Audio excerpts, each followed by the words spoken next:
There are moments when life strikes you with such precision that coincidence feels like blasphemy. You're bleeding from a wound that arrived exactly when your defenses were down, wondering why the universe chose this moment to break you open.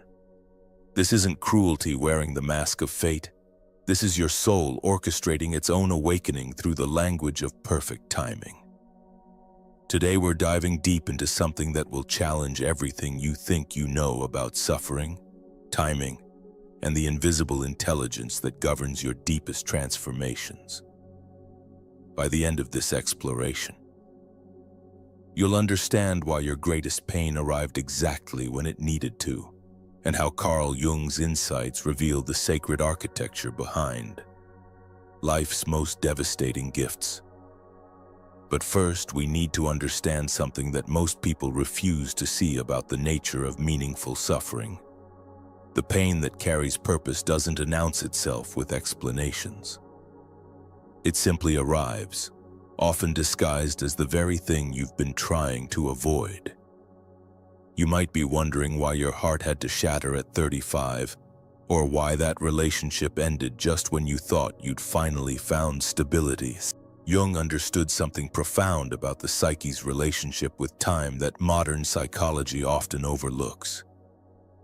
He observed that the unconscious operates according to its own temporal logic, orchestrating events not according to our conscious preferences but according to our soul's deeper developmental needs. Consider the mystery of why certain wounds feel both devastating and strangely familiar. Your psyche doesn't wound randomly. It wounds teleologically toward a specific end. Jung called this the psyche's purposiveness, its inherent drive toward wholeness through the integration of opposites. When trauma arrives at what feels like the worst possible moment, it's actually arriving at the only moment when your consciousness is ready to metabolize its deeper meaning. Your greatest crisis didn't happen to you. It happened for you, orchestrated by the part of your psyche that knows exactly what you need to become whole. This is where most spiritual teachings get it backwards. They tell you that everything happens for a reason, as if reason could contain the vastness of what's actually occurring. But Jung revealed something far more mysterious. The unconscious doesn't operate through linear cause and effect. It operates through synchronicity, through meaningful coincidence, through the acausal connections that link inner psychological state to states with outer events. When your world falls apart, it's not because you attracted it through positive or negative thinking. It's because your soul has reached a developmental threshold that requires the death of who you used to be. The seasons change without asking permission from the trees. Leaves don't resist their golden transformation or negotiate with autumn about timing. Yet you stand in the middle of your own seasonal shift, demanding explanations, fighting the natural rhythm of your soul's evolution. Jung observed that humans are the only creatures who suffer from their resistance to natural timing. A caterpillar doesn't experience an identity crisis in the chrysalis. It simply dissolves, trusting the intelligence that knows how to reassemble formlessness into wings. Your heart knows something your mind hasn't learned yet. It recognizes the signs even when your rational self rebels against their meaning. That inexplicable sadness that arrives before loss. The dreams that feel more real than waking life. The way your body starts preparing for change weeks before your conscious mind catches up. Jung called this the wisdom of the unconscious, the part of you that exists outside of time and can perceive the patterns your ego cannot see. But here's what creates the deepest resistance. Your nervous system was designed to seek pleasure and avoid pain, to control outcomes and predict futures. When divine timing operates through suffering, it violates every survival instinct you've developed.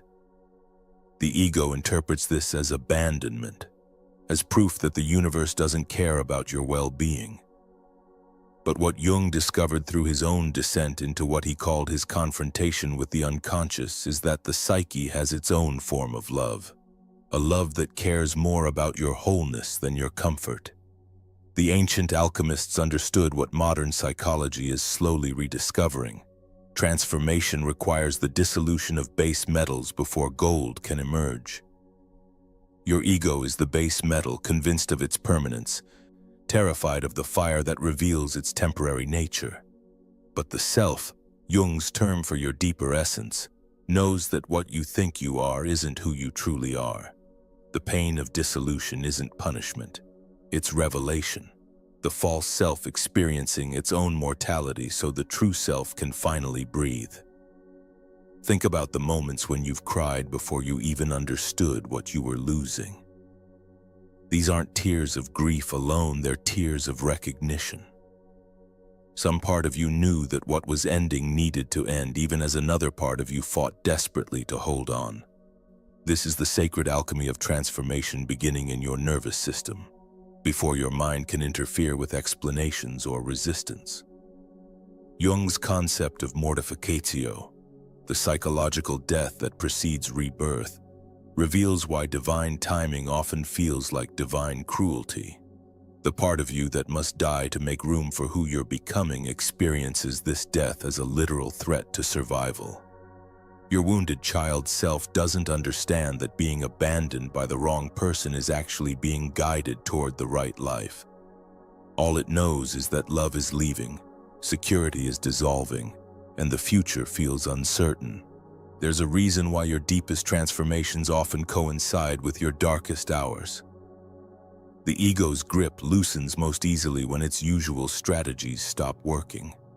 When the patterns that once protected you begin to imprison you, when the relationships that once sustained you become sources of depletion, when the dreams you've been chasing reveal themselves as elaborate forms of hiding.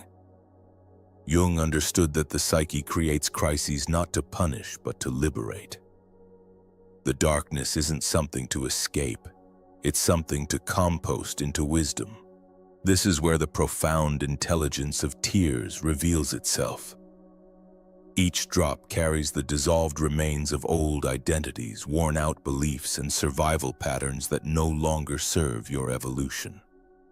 You're not just crying because something ended, you're crying because something that needed to end finally has permission to dissolve completely.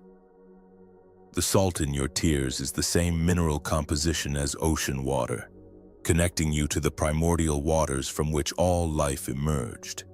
When you cry during transformation, you're participating in the same creative process that births stars in season.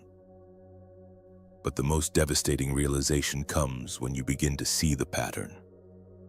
How every time you tried to force timing, you ended up prolonging your suffering. How every time you surrendered to timing, miracles appeared in forms you never could have orchestrated consciously. Your anima, Jung's term for the inner feminine principle regardless of your gender, begins to understand that receiving requires empty hands, that being filled requires being emptied first. Consider how the moon affects the tides without effort or intention. Your soul operates with similar gravitational pull, drawing experiences toward you not through wanting or trying, but through readiness. That job opportunity that appeared just after you'd learned to value yourself. That friendship that blossomed only after you'd developed the capacity for authentic vulnerability. That insight that illuminated everything only after you'd stopped seeking answers and started living questions. This is synchronicity in action, the universe responding to your inner state rather than your outer demands. There's a moment in every profound transformation when the fighting stops, not because you've given up, but because you finally recognize the intelligence operating through your pain. You realize you've been swimming against a current that was actually carrying you exactly where you needed to go. This isn't passive resignation. This is active participation in forces larger than your individual will. Jung understood that individuation, the process of becoming who you truly are, requires a fundamental shift in your relationship with control. The ego's need to direct outcomes must eventually surrender to the self's deeper knowing about timing and process. This surrender doesn't happen all at once. It happens through a series of small deaths, each one teaching you to trust something beyond your ability to understand or manipulate. The mystics speak of divine intervention. But what if divine intervention isn't external force changing circumstances? What if it's internal readiness finally aligning with external possibility? You've been praying for doors to open, but doors have been opening all along. The question isn't whether opportunities exist. The question is whether you've developed the inner capacity to recognize and receive them. Jung's individuation process is precisely this development of capacity, the slow cultivation of psychological space large enough to hold your authentic destiny. Here's what changes everything about how you experience difficult timing. When you stop asking why now and start asking what now, you align yourself with the creative intelligence that was always operating through your circumstances. The question shifts from "why is this happening to me?" to "what is this trying to create through me?" This subtle change in perspective transforms you from a victim of circumstance into a collaborator with mystery. The gestation of your deepest transformations happens in the dark spaces between who you were and who you're becoming. Like seeds that require the darkness of soil to sprout humor, your new self needs the fertile void created by loss, disappointment, or the collapse of old structures. Jung called this space the transcendent function, where opposing forces in your psyche generate something entirely new through their creative tension. Your dreams often know your future before your waking mind can conceive it. Those recurring images that make no logical sense, the symbolic landscapes that feel more familiar than your actual hometown, the faces of people you haven't met yet appearing with startling clarity. Jung understood dreams as communications from the self to the ego, messages about timing and readiness that bypass rational analysis. When you learn to listen to your dreams, you begin to sense the approaching seasons of your soul, long before they manifest in external reality. You can't see what's growing in the darkness of your transformation any more than you can see a child developing in the womb. But the same intelligence that forms fingernails and consciousness in the cosmic darkness of pregnancy is forming your next chapter in the psychological darkness of your current dissolution. The question isn't whether something beautiful is being born. The question is whether you can trust the process even when you can't perceive its progress. This is where synchronicity begins to reveal its deeper meaning. Those moments when outer events mirror your inner readiness, when opportunities appear exactly when you've developed the capacity to receive them, when the right people enter your life just as you've learned the lessons that make their gifts possible. Jung observed that synchronicity increases dramatically during periods of psychological transformation, as if the universe itself begins to conspire in support of your emerging wholeness. The wounded healer archetype that Jung explored extensively reveals itself most clearly during periods of difficult timing. Your capacity to help others heal often emerges directly from your willingness to face your own wounds without flinching. The therapist who understands addiction because they've walked through their own recovery, the teacher who can guide others through grief because they've learned to find meaning in their own losses, the friend who can sit with your darkness because they've made peace with their own shadows. Your timing of woundedness creates your timing of usefulness in ways that pure happiness never could. But perhaps the most profound gift of understanding divine timing is the way it reframes every apparent mistake in your past. You begin to see how every wrong turn was actually a necessary detour, how every delay was actually perfect timing, how every loss created space for something more aligned with your authentic nature. The relationship that ended wasn't a failure, it was a completion. The job that disappeared wasn't a setback, it was a redirection. The dream that died wasn't a tragedy, it was a metamorphosis. This recognition brings with it a devastating form of gratitude. You realize you've been loved in ways you couldn't perceive, protected from outcomes that would have limited your growth, guided toward experiences that would expand your capacity for joy. The tears that come with this realization aren't tears of sadness. They're tears of recognition. the emotional response of a soul that finally sees the pattern of care that was always present, even in the midst of apparent abandonment. Jung discovered that the psyche has its own form of memory, one that extends beyond personal experience into what he called the collective unconscious. Your individual timing is connected to archetypal patterns that have repeated throughout human history. The hero's journey, the death and rebirth cycle, the pattern of descent and return. Your personal suffering connects you to the universal human experience of transformation through trial. Sometimes the most profound shifts happen in the space between heartbeats. That millisecond when everything you thought you knew dissolves and everything you're becoming crystallizes into possibility. Jung called these moments of transcendence, when the ego's grip loosens just enough for the self to reveal a glimpse of your larger destiny. These aren't dramatic mountaintop experiences. They're quiet moments of recognition that change everything, says the realization that you're stronger than you thought, the understanding that love is larger than your definitions, the knowing that your story is far from over. When you understand this, your pain becomes sacred rather than senseless. You're not just healing your own wounds, you're participating in the collective healing of the human soul. Every time you choose growth over safety, love over control, trust over fear, you're contributing to the evolution of consciousness itself. Your individual transformation ripples outward, affecting everyone whose life touches yours in ways you may never fully comprehend.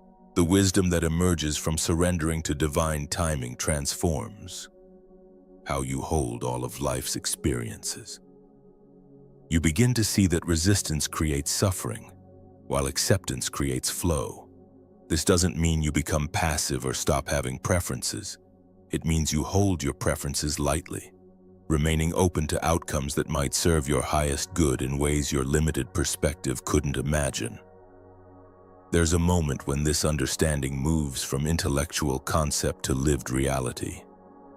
You're standing in the midst of circumstances you never would have chosen. And instead of fighting what is, you find yourself curious about what's trying to emerge. You realize that your greatest strength isn't your ability to control outcomes, but your capacity to remain present and responsive to whatever life brings. This presence becomes the foundation for a completely different way of moving through the world.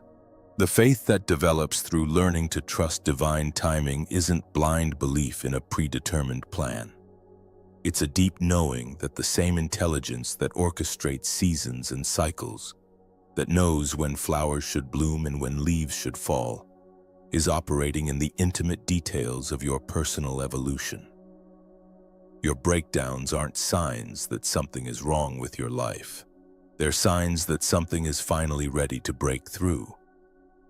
Jung understood that the process of individuation requires us to develop what he called a religious attitude toward life, not in the sense of following a particular doctrine, but in the sense of recognizing and reverencing the mystery that operates through existence itself.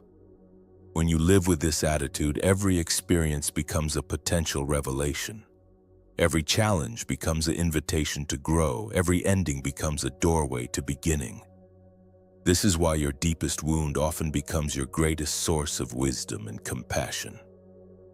The place where life broke you open becomes the place where light enters, not just for your own healing, but for your ability to recognize and hold space for the suffering of others. Jung observed that wounded healers often become the most effective guides for others walking similar paths, because they've learned to find meaning in the midst of meaninglessness, hope in the heart of despair.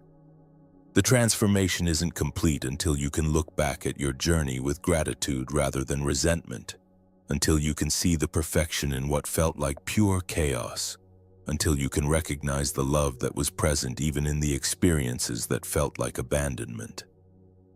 This isn't about pretending that pain doesn't hurt or that loss isn't real. It's about expanding your capacity to hold paradox, to experience grief and gratitude simultaneously, to feel broken and whole at the same time. When you reach this level of integration, You understand viscerally why Jung insisted that the goal of analysis isn't to eliminate suffering but to find meaning in it. Suffering becomes a teacher rather than an enemy, a doorway rather than a dead end, an invitation to depth rather than evidence of failure. You realize that the question was never whether you could avoid pain, but whether you could allow pain to transform you into someone capable of greater love, wisdom, and presence. This understanding changes how you relate to everyone in your life who is struggling with their own timing, their own losses, their own apparent delays and detours. Instead of trying to fix or rush their process, you become a presence of patient witnessing, someone who can hold space for transformation without needing to control its timeline or outcome. You become living proof that it's possible to not just survive life's most difficult passages, but to discover in them the very experiences that were necessary for becoming fully human. The peace that comes from aligning with divine timing isn't the peace of a life without challenges.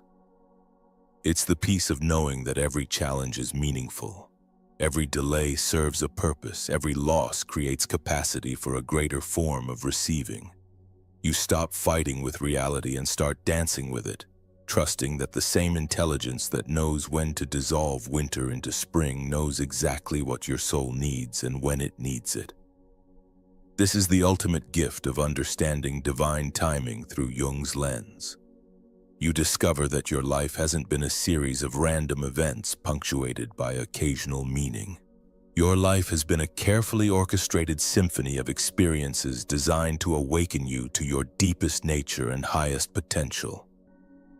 Every note was necessary, even the ones that sounded discordant at the time, because they were all serving the larger melody of your soul's unfoldment. In the end, divine timing isn't something that happens to you. It's something you learn to participate in consciously, trusting the process especially when, it breaks your heart open to make room for a love you didn't know was possible.